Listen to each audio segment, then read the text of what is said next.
పిత పుత్ర పవిత్రాత్మ నామమున ఆమేన్. క్రీస్తునాథుని యందు ప్రియమైనటువంటి దైవ ప్రజలారా, మీ అందరినీ కూడా మే నెల జపమాల మాత మాసం వాక్య ధ్యానాంశానికి ప్రేమతో ఆహ్వానిస్తూ ఉన్నాను. క్రీస్తునందు ప్రియమైనటువంటి విశ్వాసులారా, మనందరం కూడా జపమాల మాత మాసములో అడుగుపెట్టి ఈరోజు రెండవ రోజు. ఈరోజు మనందరము కూడా మరియ తల్లిని సర్వేశ్వరుని యొక్క మాత అనే బిరుదుతో గౌరవిస్తూ ఈ అంశము గురించి కొన్ని క్షణాల పాటు ధ్యానించుకోవడానికి ప్రయత్నం చేద్దాం. పరలోకమును భూలోకమును పాలించు రాజాదిరాజుని కన్నా పవిత్ర జనని నీకు వందనాలు. లూకా శుభవార్త 1వ అధ్యాయం 43వ వాక్యంలో, నా ప్రభువు తల్లి నా యొద్దకు వచ్చుట నాకు ఎలాగా ప్రాప్తించును అని సర్వానికి ప్రభువును కన్న తల్లి మన మరియ తల్లి అని దేవుని యొక్క వాక్యం మనకి తెలియపరుస్తూ ఉంది. ప్రియమైనటువంటి దైవ ప్రజలారా, మానవ జాతి మనుగడలో మాతృమూర్తికి మహోన్నత స్థానం ఉంది.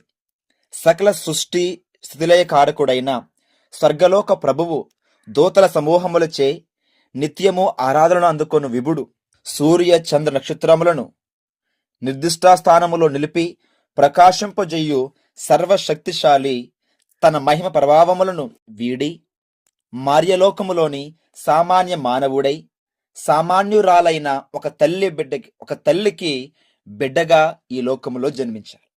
ప్రియులారా, దేవునికి జన్మనిచ్చిన ఆ ధన్య కన్య మరియమాత. అందుకే శ్రీసభ మరియమాతను 4 విధాలుగా సంబోధిస్తుంది. సర్వేశ్వరుని మాత, క్రీస్తుని మాత, రక్షకుని మాత, శ్రీసభ మాత అని పిలుస్తూ ఉంటుంది. యేసుక్రీస్తుకు పరలోకములో తల్లి లేదు, భూలోకములో తండ్రి లేరు. అంటే అక్కడ ఇక్కడ కూడా మానవ ప్రయత్నం లేకుండానే జన్మించిన ఏకైక కుమారుడు యేసుక్రీస్తు ప్రభువు. ఇలాంటి దేవునికి తల్లి అయి జన్మ సార్థకం చేసుకున్న మాన్యురాలు మరియ తల్లి. సాక్షాత్తు తనను సృష్టించి దేవుణ్ణి, భూమి ఆకాశములను సైతం భరించలేని ప్రభువును తన ఉదరమందు భరించిన భాగ్యవంతురాలు మరియమాత. దేవమాత కావటము అంటే అది సామాన్యమైన విషయం కాదు. సృష్టిలో ఏ ప్రాణికి ఇంతటి మహద్భాగ్యం లేనే లేదు.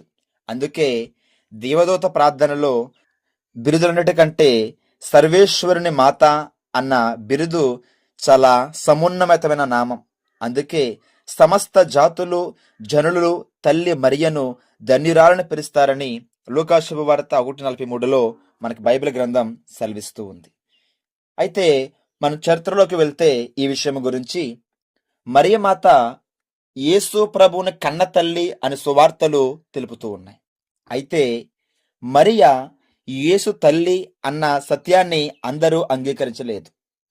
క్రీస్తు శకము 3వ శతాబ్దానికి చెందినటువంటి కొందరు తప్పుడు బోధకులు దీనిని అంగీకరింపలేదు.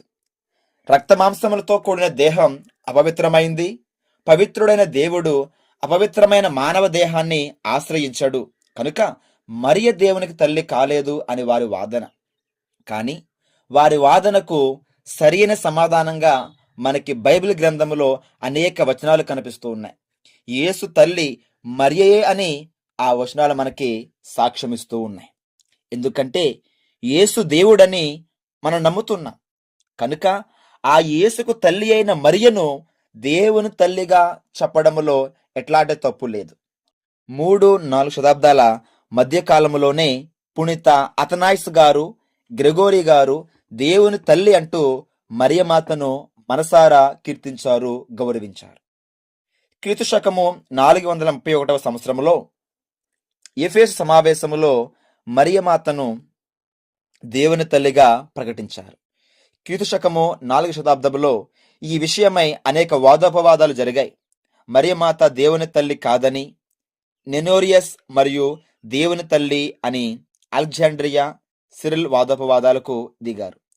చివరికి ఈ సమావేశములో ఈ వాదనలకు తెరదించుతూ స్వభావాలు రెండైనప్పటికీ ఒకే క్రీస్తు, ఒకే కుమారుడు అని ప్రకటించింది.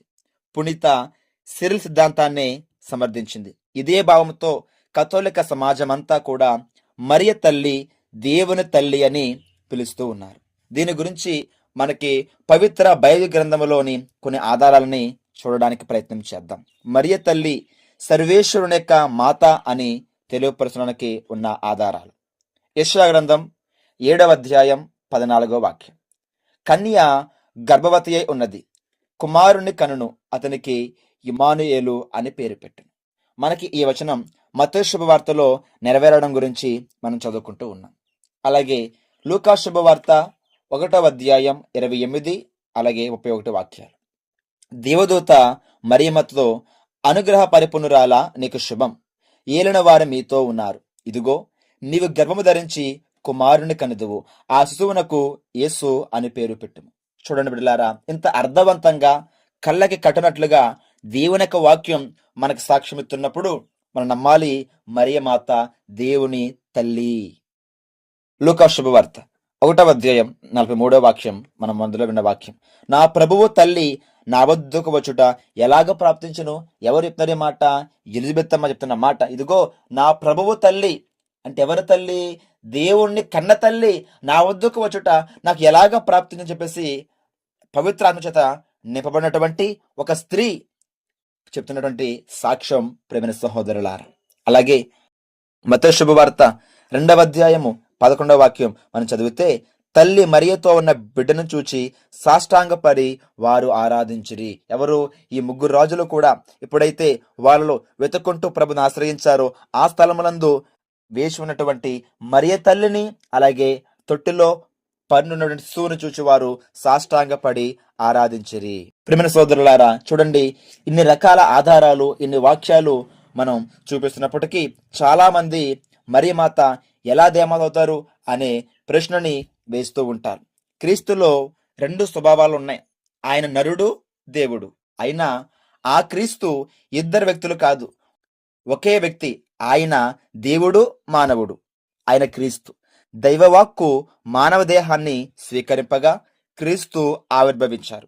ఇలా నరుడు, దేవుడు అయిన ఏకైక వ్యక్తికి మరియా జన్మనిచ్చింది. ఆమెకు పుట్టిన కుమారుడు క్రీస్తు మొదట దేవుడై అటు తర్వాత నరుడు కాలేదు, లేదా మొదట నరుడై తర్వాత దేవుడు కాలేదు. ఆయన దేవుడు, నరుడు కనుక ఆయన తల్లి కూడా దేవునికి నరునికి తల్లి అవుతుంది. అందుచేత మరియమాతను సర్వేశ్వరుని మాత, దేవుని మాత అని పిలుస్తూ ఉన్నాం.